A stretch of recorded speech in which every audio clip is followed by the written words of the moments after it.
Nous sommes en 1990 à Pékin et se déroulent les Olympiades mathématiques.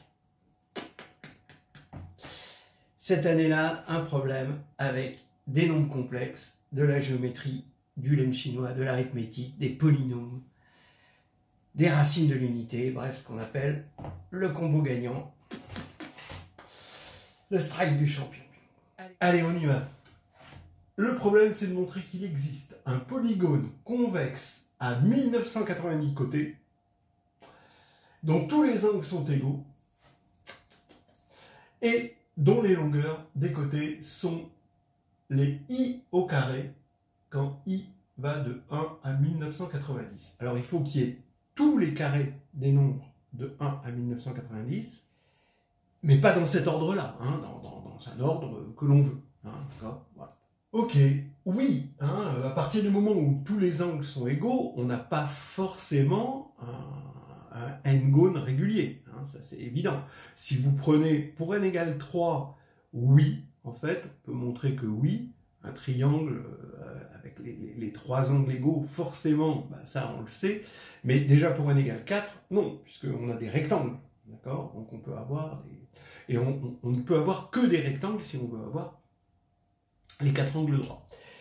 Donc, en fait, moi ce que je conseille, bon, vous pouvez attaquer le problème, il est quand même difficile, hein, il y a quand même des idées. Alors, personnellement, je préfère, à la place de 1990, travailler avec n, et il faut que n soit sous la forme 2mn, où m et n sont des entiers strictement plus grands que 1, impair et premier entre eux. Ça va marcher pour 2022, ça ne marche pas pour 2024 parce que c'est multiple au moins de 4, donc ça ne va pas aller. Ça ne marche pas pour 2026 parce que c'est 2 fois un nombre premier, et oui, 1013 est premier. Et ça ne marche pas pour 2028, mais ça va marcher pour 2030. Donc, bon, on ne va pas attendre 2030 avant de sortir ce truc-là. C'est pour ça que je vais prendre n égale 2mn. Vous voyez qu'effectivement, il faut prendre un n particulier, parce que pour n égale 3, bon, ben voilà, ça ne marche pas. Hein. Pour n égale 4, ça ne marche pas non plus, parce qu'on peut avoir que des rectangles, et donc des rectangles, ça veut dire qu'on ne peut pas avoir des nombres tous distincts. Donc ça marche pour ces nombres particuliers, peut-être d'autres, je ne sais pas, mais en tout cas ça va marcher pour ces nombres particuliers. Le problème, le jour J, il n'était pas posé comme ça. C'était peut-on trouver un polygone convexe, bon, c'est encore plus dur, parce que la démarche, quand on ne sait pas si ça marche ou pas, c'est pas du tout la même démarche. Bien. Donc là maintenant, vous pouvez essayer de le faire, je vous dis, c'est pas facile. Je vais commencer par un premier niveau d'indication.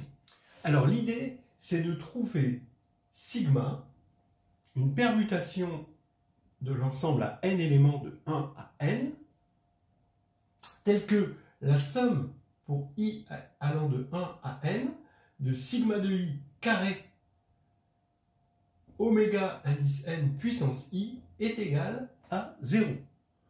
Pourquoi ce problème revient exactement à ça? Ben, on trace notre polygone, on imagine qu'un des sommets c'est 0 et que l'arête ici, on peut toujours le positionner sur 0 avec une arête sur l'axe des x ici, et ici, mettre sigma de n au carré, d'accord, comme longueur d'arête, pour cette première arête-là. Bon, mon dessin est absolument faux, hein, évidemment, mais vous voyez qu'à chaque fois qu'on passe d'une arête à la suivante, donc la suivante va avoir ici, pour côté, bah, sigma de 1 au carré, eh bien, qu'est-ce qui se passe? D'abord, l'angle doit être constant. Or, la somme des angles d'un n-gone, eh bien, c'est égal à n-2 fois pi. Bon, ça c'est bien connu. Donc, comme c'est toujours le même angle, ça veut dire que grand N fois alpha, c'est n-2 fois pi. Ce qui va faire que quand on va regarder l'inclinaison qu'il va falloir donner à cette droite pour passer à l'arête suivante, eh bien, ça va être pi moins alpha, donc c'est l'angle que j'ai mis en vert, et pi moins alpha, vous voyez ici que ça fait 2pi sur n. Donc, qu'est-ce qu'on fait? On part de 0, on ajoute sigma de n au carré ici fois 1, d'accord, pour aller là. Puis on multiplie par oméga n, où oméga n c'est exponentielle de 2i pi sur n, d'accord, ça c'est racine primitive énième de l'unité, une racine primitive énième de l'unité, et ensuite on continue, et à chaque fois on va dévier de pi sur n. Donc le suivi cyclique de ce qu'on est en train de faire quand on regarde le n-gone et quand on le suit d'arête en arête, on va avoir à chaque fois la déviation de oméga n, donc à chaque fois on va multiplier par oméga n. Comme c'est de module 1, ici on met exactement le module, donc comme ça on aura le bon module. Ça nous fait l'arête. Il faut imaginer qu'on ajoute des vecteurs et qu'à la fin, on reboucle en 0, et donc ça devrait être égal à 0. Je pense que c'est assez clair comme ça. Il faut trouver un sigma tel qu'on est ça pour oméga n. Entre parenthèses, c'est là où on se rend compte que ça ne marche pas pour tous les p. D'accord ? Si, par exemple, vous prenez p égale 3, eh bien, oméga n, c'est j, racine primitive cubique de l'unité, et j, son polynôme minimal sur q, parce que là, on voit bien qu'on a un polynôme en oméga n qui a un coefficient dans z, d'accord, et le polynôme minimal de oméga, on va dire 3, le polynôme minimal, c'est 1 plus x x2. Donc, si on suppose que sigma 1 carré j plus sigma 2 carré j2 plus sigma 3 carré, tout seul, fois 1, est égal à 0, forcément, ça voudrait dire que le polynôme sigma 3 carré plus sigma 1 carré x plus sigma 2 carré x2 annulerait j. Donc serait multiple de ce polynôme minimal. C'est pas possible, parce que les seuls multiples, il faudrait qu'on ait exactement le même nombre là, là et là, pour que ce soit un multiple, puisqu'on a du degré 2 et du degré 2, donc c'est forcément multiplié par une constante. Et donc déjà là, vous voyez que ce qu'on a, c'est-à-dire que quand un triangle possède tous ces angles égaux, alors il est équilatéral. On le retrouve avec ce petit truc-là. Alors après, vous pouvez regarder le cas n égale 4, vous pouvez regarder le cas n égale p premier. Alors il y a quelque chose d'assez drôle que vous pouvez démontrer, c'est que si vous avez un p-gone, donc avec p premier, dont tous les angles sont égaux, alors forcément, au moins une arête est non rationnelle. On ne peut pas avoir toutes les arêtes rationnelles, et vous le montrez avec les polynômes cyclotomiques, c'est assez rigolo. Mais tout ça ne va pas nous aider à résoudre le problème. Parce que montrer que ça n'existe pas, c'est facile. Montrer qu'il existe et il va falloir trouver ce sigma, ça, c'est difficile. Et le gros truc parachuté, ça va être l'existence de sigma. Alors, on y va et on va donner ce sigma, cette permutation qui va nous permettre d'avoir les longueurs des arêtes du n-gone. D'abord, le lemme chinois, 2 m et n sont 2 à 2 premiers entre eux, donc ici on va avoir un morphisme du lemme chinois qui à i donne dans z sur nz, qu'on peut prendre, on peut prendre i de 1 à n, d'accord. Par exemple, on peut l'imaginer de 1 à n comme représentant des classes, et ici on regarde la classe de i modulo 2, modulo m et modulo n. Et on regarde les représentants AI, BI, CI. AI, ça va être juste, on va le regarder dans 0, 1, BI de 0 à n-1, CI de 0 à n-1. Là maintenant, on va regarder l'application inverse du lemme chinois. Donc 1, 0, 0, c'est très simple de savoir qui est là, c'est Mn, puisqu'on sait qu'il est unique, d'accord, puisque on a un isomorphisme d'anneau ici, et Mn, bah, lui, il est multiple de m, donc ça fait 0, il est multiple de n, donc ça fait 0, et comme m et n sont impairs, mn est impair, et donc ici, modulo 2, ça fait 1.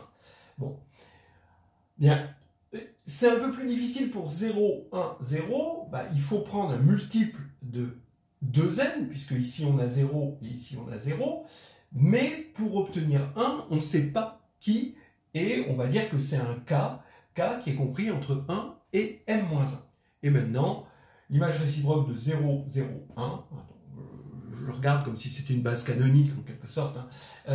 L'image réciproque de 0, 0, 1, ça va être 2lm, où L, il va être pris comme, entre 1 et n-1. Évidemment, K et L ne peuvent pas être nuls, hein, d'accord? Sinon, s'ils étaient nuls, ce serait 0. Là. Bien. Et maintenant, indépendamment de ces L et K, je vais construire sigma de I. Sigma de I, ça va être 1 plus MNAI plus NBI plus CI. Si vous voulez, tout à l'heure, on montrera hein, que ça définit bien un sigma dans Sn. Donc c'est bien une bijection qui va de l'ensemble de 1 à n vers lui-même. Bien, on verra ça tout à l'heure. Et, bon, ça c'est vraiment pas difficile. Et la proposition, c'est la suivante. C'est que la somme de i égale 1 à n de sigma de i carré, oméga n puissance i, ou oméga n, je l'avais dit, hein, oméga n, c'est exponentielle de 2i pi sur n, eh bien, ça fait 0. Voilà, c'est ça qu'on va montrer, regardez, c'est pas difficile. On prend le membre de gauche, donc ici, hein, donc on prend ça. Donc par définition, bah maintenant le i, bah, il y a autant de i ici que j'ai de ABC ici correspondant à I, hein, je les appelle ABC. Alors A, il va aller de 0 à 1, B va aller de 0 à n-1, et C va de 0 à n-1, et je remplace sigma de I par 1 plus MNA plus NB plus C, donc le tout carré évidemment, et puis oméga n puissance I, mais maintenant I, étant donné que I correspond ici à ABC, par définition, eh bien, ça s'écrit A fois 1, 0, 0, plus B fois 0, 1, 0, plus C fois 0, 0, 1. Je passe ça par le morphisme d'anneau, et ça fait que I est égal à MNA plus 2KNB plus 2LMC. Et je développe ça avec les oméga n. Bien. Alors, je vois que j'ai oméga n puissance Mn. Mais oui, mais oméga n puissance Mn, bah, vous voyez que c'est moins 1, puisque c'est une racine primitive carrée de l'unité. D'accord? Puisque je vous rappelle que grand N, c'est 2Mn. Donc, comme c'est une racine primitive carrée de l'unité, ça ne peut être que moins 1. Ensuite, oméga n puissance 2kn, étant donné que k est différent de 0, je le pose égal à oméga 1, qui va être différent de 1, parce que ça, c'est strictement compris, 2kn est strictement compris entre 0 et 2mn, d'après ça. Et donc, c'est strictement compris entre 0 et grand N, donc c'est différent de 1. Et en plus, oméga 1 est une racine nème de l'unité. De la même manière, je vais poser oméga 2 égale oméga n puissance 2lm, qui va être différent de 1, et qui va être une racine nème de l'unité.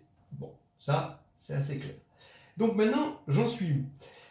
Alors, ici, je vais avoir moins 1 puissance a.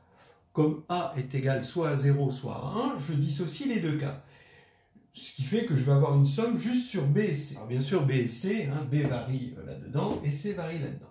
Et ça va nous faire donc 1 plus NB plus C carré. Ça, c'est quand A est égal à 0. Et quand A est égal à 1, ça nous fait 1 plus Mn plus NB plus C, le tout carré. Et comme oméga n puissance Mn est égal à moins 1 puissance A, ça va faire moins 1 ici. Donc on reconnaît une différence de 2 carrés. Oh. Donc on a cette différence de 2 carrés. Ici, j'ai par définition oméga 1 puissance B, et ici, j'ai oméga 2 puissance C. Donc maintenant, j'ai ma différence de 2 carrés. d'accord? Donc je vais l'appliquer. Quand je fais la différence, il y a les 1 qui s'éliminent, il va y avoir les NB qui s'éliminent et les C qui s'éliminent. Il va rester moins Mn. Moins Mn, je peux le mettre en facteur. Donc je mets moins Mn ici. Maintenant, quand je fais la somme, je vais avoir 2 plus Mn plus 2NB plus 2C. Voilà. Et ici, je vais mettre oméga 1 puissance B ici et oméga 2 puissance C ici. Voilà, donc les carrés ont disparu. Maintenant, vous remarquerez que B varie sur un intervalle de période M. Et oméga 1 est une racine mième de l'unité. Pas forcément primitive, mais mième de l'unité est différente de 1. Donc, quand on va faire 2 oméga 1 B, on va faire la somme sur B, ben ça va faire 0. Pareil pour Mn. Pas là, parce que là, ça fait une somme de B oméga 1 puissance B, ça fait pas 0. Mais C étant fixé, quand on fixe C, 2C oméga 1 puissance B, on fait la somme sur B, ça fait 0. Donc tout disparaît. Il va rester ici que la somme sur B de B oméga 1 puissance B. Voilà. Et ici, vous avez oméga 2 puissance C, mais là, il n'y a plus de C. Et donc, on peut mettre en facteur somme de C oméga 2 de C ici. Et cette somme, elle est nulle. Pourquoi? Parce que oméga 2, ça vaut quoi? Ça vaut, c'est une racine nième de l'unité, différente de 1, et C parcourt un intervalle de longueur n. Donc, un certain nombre de cycles pour la période d'oméga.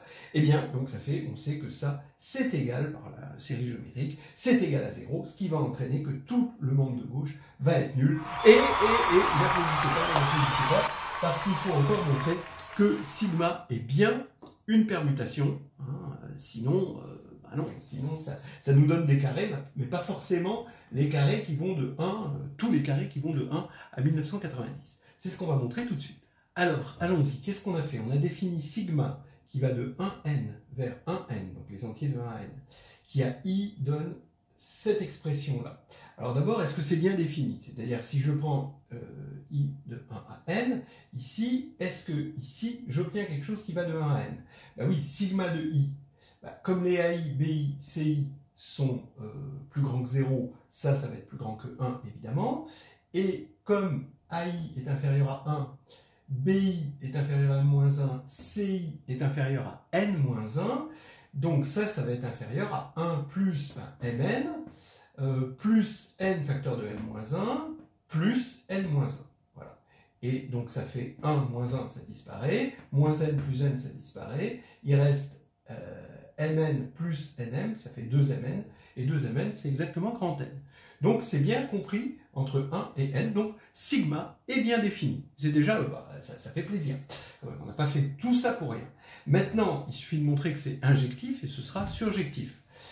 Après, on peut montrer si on veut que c'est surjectif, mais bon. Donc si sigma de i égale sigma de j, alors forcément, si je regarde l'égalité sigma de i égale sigma de j, mais si je la regarde modulo n, ça fait 1 ici, ça disparaît modulo n, ça disparaît, plus ci modulo n égale à 1 plus cj. Donc ci et cj sont égaux modulo n, comme ils sont dans cet intervalle de longueur n, ils sont égaux. Maintenant que ci égale cj, c'est comme un système triangulaire en fait. On a une espèce de système triangulaire avec des inversibles sur la diagonale. Maintenant, on va pouvoir éliminer ici CI et CJ et regarder les choses modulo M. Donc, modulo M, qu'est-ce qui va se passer?